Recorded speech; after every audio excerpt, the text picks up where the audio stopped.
I want her dead. That's the first thing I remember hearing. Not a doctor, not a nurse. My husband. Head-on collision. I was lucky to survive. But lying there, hearing him wish me dead, didn't feel like luck. He didn't say it like a monster. No yelling, no drama. Just a cold murmur beside my hospital bed, like he was talking about the weather. She's not waking up. Just pull the plug. What's the point? I was in a coma, but I heard everything. And when he said it, when he asked them to end me, I didn't panic. I didn't cry. I smiled. Because I knew something he didn't. He thought this coma was his fresh start, that no one would question him, that he'd be free. But I'd felt this coming long before the accident. The distance, the guilt in his eyes when he thought I wasn't looking. The perfume I didn't wear on his shirt. What he didn't know was, I'd been planning just in case. I'd already signed over my medical power of attorney to my sister. I'd already made copies of everything. And 3 weeks before my accident, I had started recording our conversations. Paranoia, maybe? Or instinct. But he thought I was gone. So he started talking. "I've already filed," he said a few days later. I remember the exact words. "Divorce is done. I just need her gone." And that's when I laughed. Inside, of course, my body couldn't move. But my soul, it was roaring. You think you know betrayal until you hear your own husband plotting your exit while your heart's still beating. But I wasn't scared. Because I wasn't finished. He wanted me erased. But I was going to make damn sure the only one disappearing was him. He always knew how to play the role. The grieving husband, the poor man who stood by his comatose wife, waiting for a miracle. The one who brought flowers, white lilies, her favorite. Or at least that's what he told the nurses. I actually hated lilies. He just never cared enough to remember. Every visit he put on a show. Touched my hand, called me baby, like he used to. Sometimes he'd cry. Real tears even. I guess guilt does that to a person. Or maybe it was fear of what might happen if I woke up.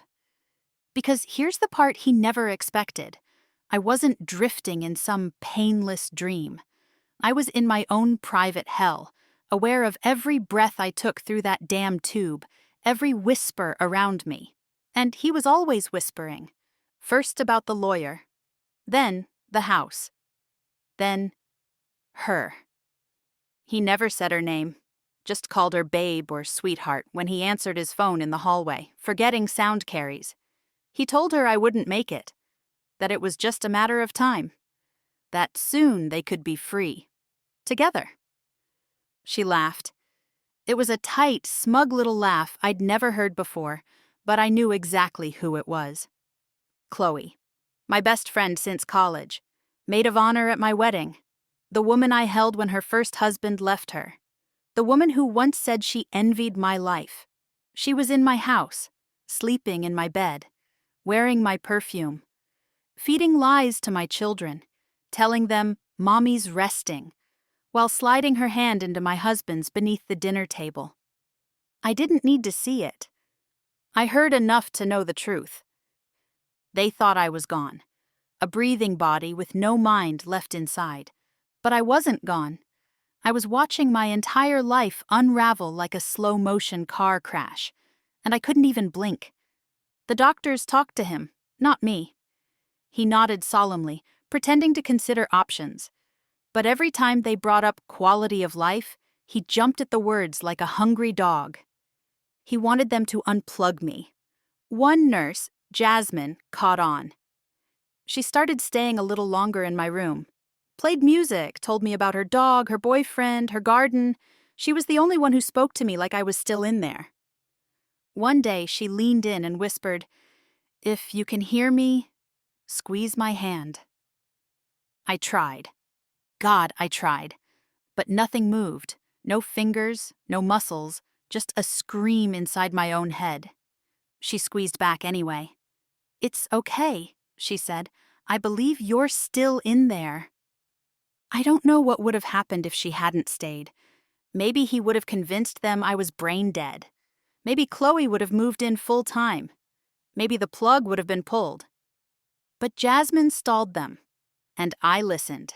Every day. I started memorizing voices, patterns, lies, like a prisoner etching days into a wall. Then came the papers. He brought them in. Said it was a formality. Told the doctors I wouldn't care anyway. Just something to protect the kids financially. Lies. Every word. He was filing for divorce. From his wife, who was still breathing, still fighting, still there. That's when something snapped in me. Something dark and cold and razor sharp. He wasn't just giving up on me. He was erasing me. He'd found someone prettier, younger, easier. And instead of facing the truth like a man, he buried it. With lies, with paperwork, with flowers I didn't even like. I didn't cry. I didn't feel broken. I felt rage like I had never known before. Pure, silent, paralyzing fury. But that rage gave me focus. I started listening differently, more carefully, catching details, dates, passwords, bank accounts. They weren't just planning their life together. They were setting it up, moving money, selling assets, rewriting the future. Without me. One afternoon, Chloe came into my room, alone. I recognized her voice immediately. She leaned close to my ear. "You know," she said, "this would be easier if you just let go. I mean, no one expects you to come back. Not really." She paused. Her perfume was suffocating. My perfume. "I love him, Lisa. I think I always have. He deserves to be happy." She kissed my forehead, like I was already gone. And I swore in that moment, I would not die. Not for her, not for him, not for anyone. That same night, my son came to see me. He was only 17. He pulled up a chair and whispered, "Dad says you're not coming back, but I don't believe him." I wanted to scream, to throw my arms around him, to tell him I was right here. "I miss you," he said. "Don't go, okay?" And that nearly broke me. Not the betrayal, not the lies, not even Chloe. That. Because my son still believed in me, still needed me, and that meant I couldn't let go. I had to fight, no matter what it cost. So I did, not with fists, not with words, with will. Every breath I fought, every beat of my heart I held on. I wasn't going to die. Not like this. Not in silence. Not while the people who claimed to love me were building a new life over my grave. They thought I was broken. But they hadn't seen anything yet. Waking up wasn't like the movies. There was no dramatic gasp for air, no tearful reunion, no sudden movement. It started with a flicker, a single blink that felt like moving a mountain. Then another. The room was dim, the ceiling a pale, dusty gray. My eyes didn't focus right away, but I saw shapes, shadows, movement. And then I saw her. Jasmine. She was holding my hand, just like she had every day. "Oh my God," she whispered, her eyes wide. "Lisa?" I couldn't speak. My throat was raw, dry like sandpaper. But I blinked again, slowly, purposefully, and she burst into tears. "Don't move, just hang on, okay? I'm calling the doctor." It was like watching a movie on fast forward, people rushing in, lights in my eyes, questions I couldn't answer. But I was awake. I was back. And he wasn't there. Of course he wasn't. He had stopped visiting 2 weeks before, told the staff he couldn't handle the pain. But I knew the truth. He was with her, probably lying in our bed while I clawed my way back to consciousness. They told me I'd been out for 4 months. 4 months of betrayal, of quiet plotting around my body. I didn't ask for him. I didn't ask for anyone. I just listened. Every word, every assumption they made. They thought I'd come back confused, grateful, fragile. But I wasn't fragile anymore. I was steel. They ran tests, checked my responses. It took a week before I could speak, but my mind was running miles ahead of my body. I didn't let on. I pretended to be slower than I was. Let them think I was broken. My sister came to visit. I asked her one question, very quietly. "Did you get the email I sent before?" She stared at me. "You mean the one with the recordings?" I nodded. That's when I saw the shift in her eyes. "Lisa," she said, voice low. "I didn't listen to them all, but I knew something was wrong. I saved them. I've got everything backed up." I had started recording months ago. Little things, snippets of conversations, voicemails. My instincts had been screaming for a while, and I had finally listened, just in time. My sister had them.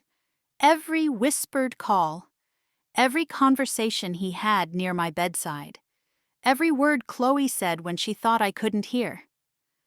I had receipts. Now I needed a plan. I stayed quiet for another 2 weeks, practicing my speech in my head, regaining control of my muscles. I told the doctors I didn't remember much, told the nurses I wasn't ready to see my husband.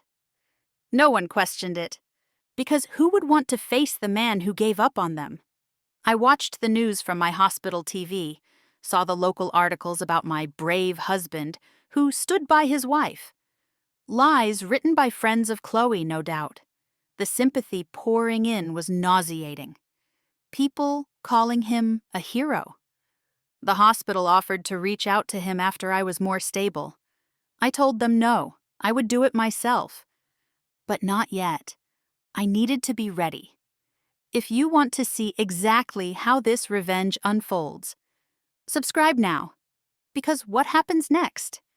Even I didn't see it coming. I requested a therapist, not because I was falling apart, but because I needed documentation.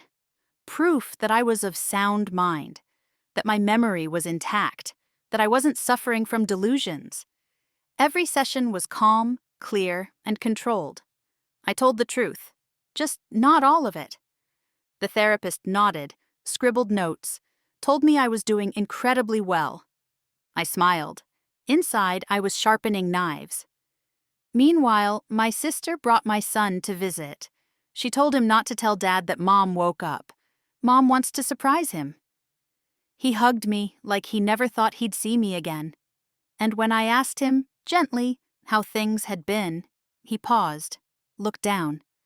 "Dad said you weren't coming back. That he was trying to move on." I asked with a soft voice, "With who?" He hesitated. "Aunt Chloe's been around a lot." I didn't react, just nodded. "I see." He looked confused. "You're not mad?" "I'm patient," I said, and that was the truth. I had no interest in rage for rage's sake. Not anymore. I wanted precision. I wanted impact. I didn't want to just burn their house down. I wanted to rebuild mine from the ashes, higher than they could ever reach. It was week 7 after I woke when I finally made the call. I asked the nurse to bring me my phone. I texted him, "Hi." That's it. Nothing else. Let him wonder. Let him panic. He responded in seconds. "Oh my God, Lisa, are you okay? I'm on my way." I stared at the screen and laughed. "Sure you are." But I didn't need him to come to the hospital. Not yet. I needed him to walk straight into what I was building. And trust me, he would. The day he walked into my hospital room, he was wearing a new shirt. Expensive. Light blue. The kind he never used to wear with me. Too delicate, he'd said once. But now, here he was, trying to look like the doting husband again. He opened the door slowly, like he was entering a sacred space, like he had the right. "Lisa," he said. His voice cracked on my name. "God, You're really awake." I nodded. Quiet, still weak, still pretending. I needed him to talk. He took 2 hesitant steps toward my bed. I didn't think you'd. You look good. I mean, you look amazing, considering everything." I just stared, my face soft, calm. Let him sweat. He sat down beside me, reached for my hand. I didn't move.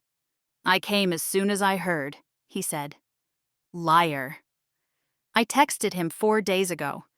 "Have you been alone this whole time?" I asked softly. He looked startled. "What do you mean?" I tilted my head slightly. "Since the accident, since I've been out." "Oh." He laughed nervously. "Of course, yeah, I mean, the kids, Chloe, people have been around." I blinked slowly. Chloe? She was helping with the house, the kids, just trying to support me through everything. You know how close she's always been with us. "Right," I said. Silence hung between us like a storm cloud. He cleared his throat, adjusted his shirt, looked down. I never gave up on you." That was rich. I nodded again, then yawned slightly like I was tired. It was time for him to leave. Let him think he'd dodged a bullet. I didn't speak to him again for another week. Because during that week I was busy. My sister brought me a laptop. I reread every email, every file I'd saved. I cataloged every recording I'd sent her, labeled them, dated them, built a timeline. I reached out to a lawyer, one who didn't advertise on bus benches. We spoke quietly, carefully.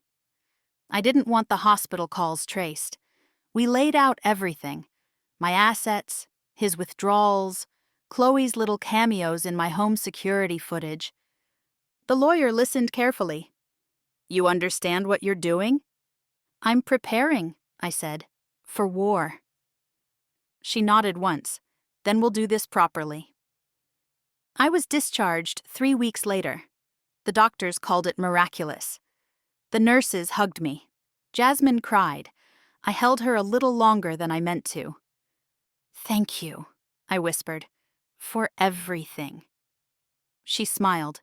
"You're going to be okay now." I wasn't. Not yet. But I would be. I went home, my home. Walked into the kitchen and saw everything exactly how I left it, yet somehow completely changed. Photos of Chloe and her kids on the fridge, her slippers near the door, my coffee mug in the back of the cupboard, pushed behind some novelty best mom ever cup she clearly brought from her own place. My son hugged me tightly, relieved beyond words. My daughter was colder, distant. Chloe had gotten to her more, I could tell. Subtle things, phrases, expressions, new routines. My daughter didn't say it, but she had been coached. I didn't push. I waited. I listened. Meanwhile, he kept up the charade, making breakfast, offering back rubs, pretending we were just picking up where we left off. I didn't confront him. Not yet. Instead, I got stronger. I started going to physical therapy. I cooked my own meals. I took walks alone. I reconnected with old friends, ones he had subtly pushed away over the years. I smiled, laughed, listened, gathered intel without asking for it. People love to talk when they think you're just recovering. And Chloe? She started pulling back. I could feel it. She was nervous, unsure. I hadn't mentioned her once. Not her name, not her visits, not her perfume still clinging to my guest bathroom towels. I was quiet, and that terrified her. Then, one afternoon, I asked my daughter to go shopping with me. Just us. We walked slowly through the store. I asked about school, friends, her brother. Then I stopped near the dressing rooms and said, "Can I ask you something?" She nodded. "Do you trust me?" She hesitated. "I think so." Did Chloe ever say anything bad about me? My daughter looked up at me with eyes too wise for her age. Not directly, but she always made it seem like you were gone. Like even if you woke up, you wouldn't be the same. I nodded. Thank you for telling me. She frowned. What's going on, Mom? I smiled. You'll understand soon. I left the store with more than just clothes. I had confirmation. Chloe had been planting seeds, trying to erase me in the hearts of my own kids. And I'd let her. I'd let her. Because now I had what I needed. When I got home, I walked into my bedroom. Found him on the bed, phone in hand, texting. He looked up, startled. Hey, he said. I need to show you something, I said calmly. He followed me downstairs. My sister was waiting in the living room, laptop open, file folders stacked beside her. What's this? He asked. Let's call it a performance review, I said. Then I hit play. His voice filled the room. From the hospital. From my bedroom. From every lie he thought was buried in silence. At first, he didn't react. Then, slowly, his face shifted. From confusion to panic to complete frozen horror. Chloe's voice followed. Software cruel. Calling me dead weight. Saying I was an obstacle. Whispering how much easier it would be when I was finally gone. He sat down. Hard. I didn't yell, didn't cry. I handed him an envelope. Inside, divorce papers, my terms, full custody, the house, asset division heavily in my favor. He opened his mouth. I held up a hand. You wanted me erased. Instead, I rebuilt. I remembered. And now I'm writing the ending. He swallowed. Lisa, please. This is mercy, I said. Because if I take this public, you'll lose everything. Your job, your friends, your children, all of it. He looked at the papers, then back at me. His hands were shaking. You have one chance to walk away quietly. He didn't argue. He signed. And for the first time in months, I exhaled. Not in relief, in power. Word spreads fast in small circles, especially when the perfect couple suddenly files for divorce, the wife returns from the dead, and the husband disappears from public view like a shadow at sunrise. Chloe was the last loose thread. I hadn't spoken to her directly since the hospital. She hadn't dared show her face. But I knew she was still circling. Nervous, paranoid, waiting for the blow that hadn't come yet. That made her sloppy. One of her friends, actually my friend first, sent me a message one evening. Chloe's hosting a charity brunch for the hospital. Thought you'd want to know. Oh, I did. It was on a Saturday, at a boutique hotel downtown. Garden terrace, mimosas, string quartet. Every face I knew from book clubs and school fundraisers would be there. I didn't wear black or anything dramatic. Just a soft blue blouse and jeans. Understated. Comfortable. Like I didn't need to impress anyone anymore. Because I didn't. I walked in 10 minutes after it started. Heads turned. Forks paused midair. Gasps slid across the room like ripples in water. And then I saw her. Chloe. She was standing near the bar, glass in hand, in a peach dress she used to compliment me on. Her smile dropped so fast it almost made a sound. I didn't walk up to her, not yet. I greeted others first. Smiled, hugged, accepted compliments about my recovery. I could see her watching me, frozen in place. She didn't run. She was too proud for that. But I could see the panic in her eyes. When we finally locked eyes, I didn't break the gaze. I walked right up to her, and before she could speak, I hugged her. Tight. Then whispered in her ear, smile. Everyone's watching. She did.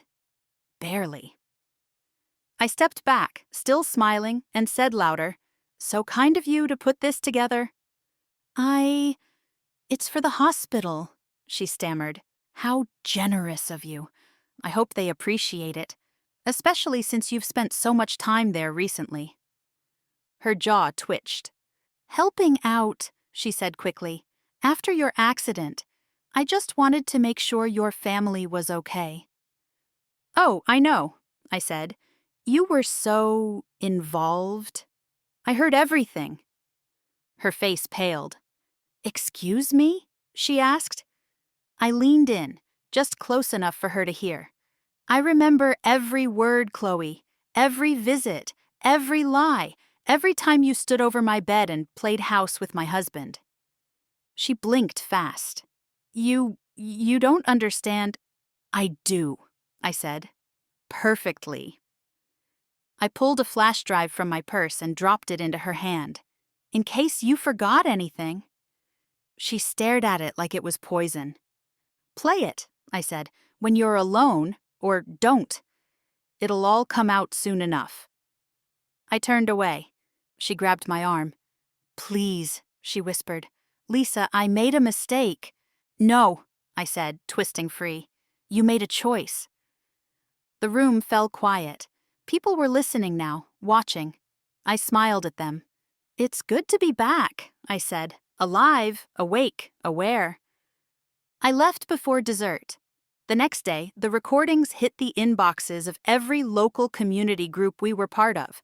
Not all of them, just enough. His voice, her voice, the moments that made people shift uncomfortably in their seats. I didn't need to scream to be heard. I just needed the truth.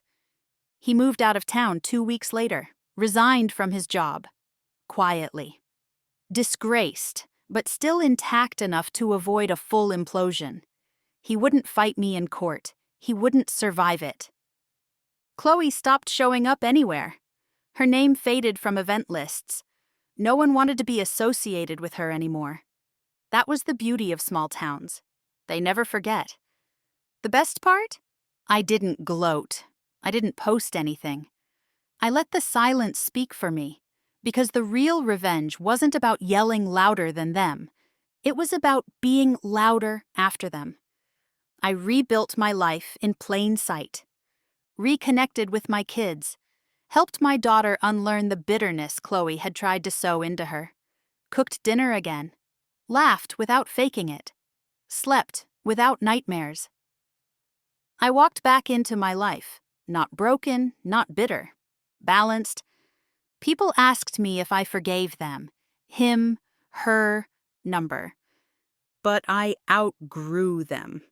That's better. They thought I was gone. Instead, I returned stronger than they ever imagined. I used to think revenge meant fire, screaming, slamming doors, scorched earth.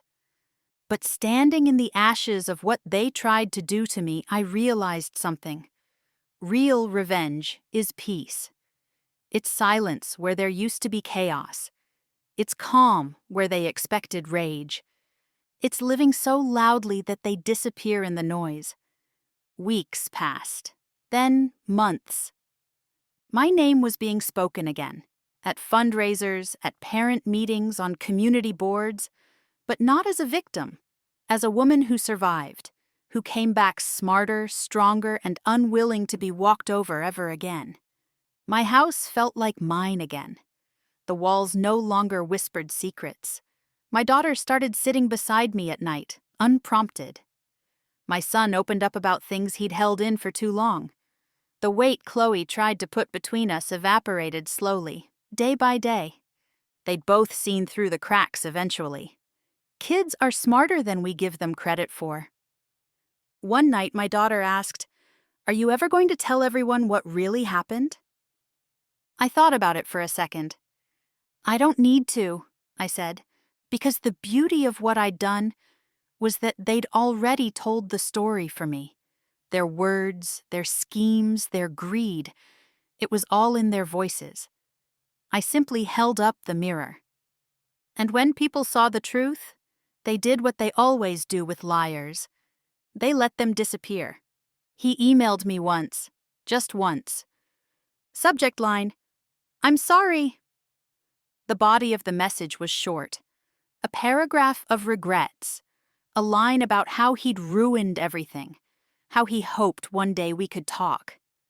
I didn't reply. I didn't need closure. I was the closure. And Chloe? I saw her once more, by accident. She was in line at the pharmacy, hair pulled back, sunglasses on even though it was cloudy. She looked thinner. Not the kind of thin that comes from fitness, the kind that comes from anxiety, from watching your world collapse in slow motion. She looked at me, waiting for some sign of acknowledgement. I gave her none, because she didn't deserve even a flicker of my energy. I walked past her like she never existed, and for the first time since that coma, I felt completely untouchable. I started speaking at women's groups, quietly, without drama. Just my story. The truth. What it means to trust yourself, even when the world tries to gaslight you. What it means to hold on when the people closest to you try to let go. After one talk, a woman pulled me aside. She looked scared, said her husband had been acting strange. She didn't know what to do. I told her exactly what I'd told myself. Start small. Listen. Write things down. Be invisible until you don't want to be anymore. You don't need to shout. Just prepare. She squeezed my hand so hard I thought it might bruise. You're the first person who believed me, she said. I know how that feels, I told her. I didn't want to live in revenge forever. That kind of energy burns you from the inside out. But I did want to live in truth, in power. My kind of power didn't come from hurting them. It came from not needing them. From seeing clearly, from healing, not just surviving. The money from the settlement went into an account for my kids. Every penny. I kept nothing that had his name on it. I didn't want it. I built my own. I started a consulting business. Quietly. Word of mouth. Focused on helping women untangle financial messes left behind by divorces, disappearances, and disasters. It grew faster than I expected. Turns out, there are a lot of women like me. Women who gave up too much, trusted too hard, and were left for dead, figuratively or literally. We don't want pity. We want power. So I gave it to them. Or rather, I helped them remember it was always theirs. And I never pretended to be a saint. I didn't turn my pain into a fairy tale. I told the ugly truth. About betrayal. About rage. About the kind of silence that can drive a person mad. But I also told them what comes after. Because there is an after. It's not always neat. It's not always clean. But it's real. And it's yours. Sometimes, late at night, I lie in bed and think about the moment I first heard him whisper in that hospital room. She's not waking up. What's the point? And I smile. Because I did wake up, not just from the coma, from the lie of our life, from the illusion that love can exist without respect, from the belief that quiet women are weak women. He thought I was gone, but I was just getting started.